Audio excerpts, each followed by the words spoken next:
penyidik, dan beliau bilang ada beberapa waktu yang lalu ketika mereka membezuk Fadel, Pak Umar dengan keluarga bertemu dengan penyidiknya di kantin. Di situ Pak Umar menyampaikan akan mencabut, tetapi penyidik bilang komunikasikan dengan pengacara. Karena itu saya sampaikan kalau mereka ingin membuat pencabutan silakan, tapi koordinasikan ke kami. Kantor hukum saya kantor hukum yang profesional, bukan abal-abal. Oke? Kemudian yang terakhir, saya melaporkan 3 orang, ya, juga penyesuaian pasal. Laporan pertama terhadap saudara pemilik akun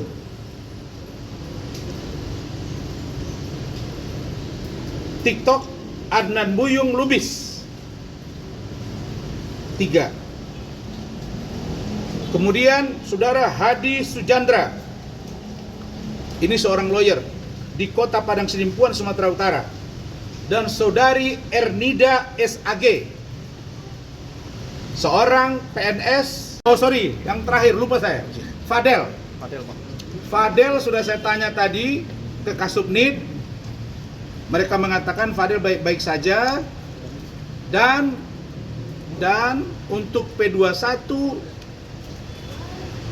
belum dinyatakan lengkap, P21-nya belum diterima oleh penyidik, dan P21 tahap 2 pasti selesai dulu P21 tahap 1 berkas. Maka dipastikan Fadel masih harus menjalani menjalani tahanan di rumah tahanan Polres Metro Jaksel sampai dengan Lebaran atau Idul Fitri. Jadi ya saya sangat prihatin dengan apa yang menimpa Fadel, tapi itulah kondisional objektif. Mungkin kejaksaan belum menerima secara utuh berkasnya sehingga belum diterima P21-nya, dan saya berharap keluarga sabar dan kita lihat proses persidangannya nanti setelah Lebaran. Begitu, itu tadi poin-poin yang saya sampaikan ketika saya datang ke sini.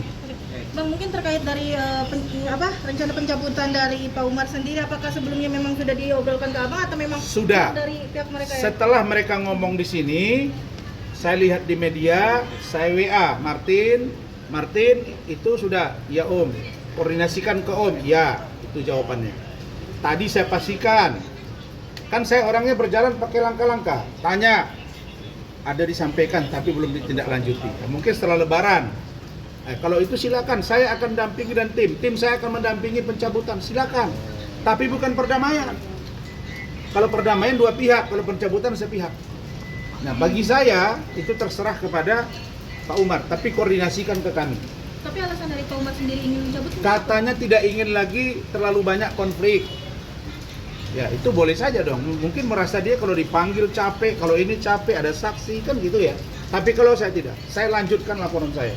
Baik IT, baik juga penganiayaan. Makanya saya datang ke sini.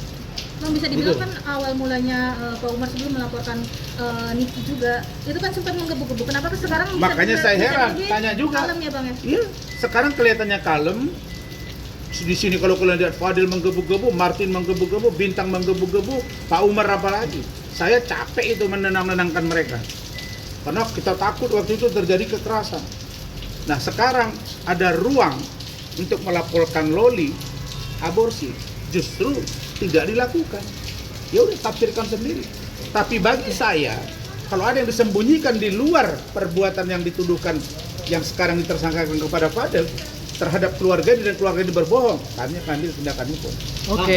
Berbohong karena tanda tangan ke saya sudah pernyataan jempol, jadi nggak boleh lagi bilang nggak ada tanda tangan, jempol sudah ada di kantor saya sekarang pakai SOP jempol plus tanda tangan. Oke. Oke. Seberapa besar peluang mulai bersalah Bang? Karena dia kan masih di bawah. Kalau itu dilaporkan, ya saya yakin itu 80-90%. Karena melakukan aborsi siapa? Masih di bawah umur Bang. Nggak ada urusannya di bawah umur kalau dia melakukan perbuatan aborsi. Ya, beda itu beda kasus. Di Medan sana orang membunuh ayah, mak, kakak dibunuh sama dia, anak di bawah umur ditahan, diproses. Kita sudah lihat delik hukumnya. Oke. Oke, thank you ya. Oke.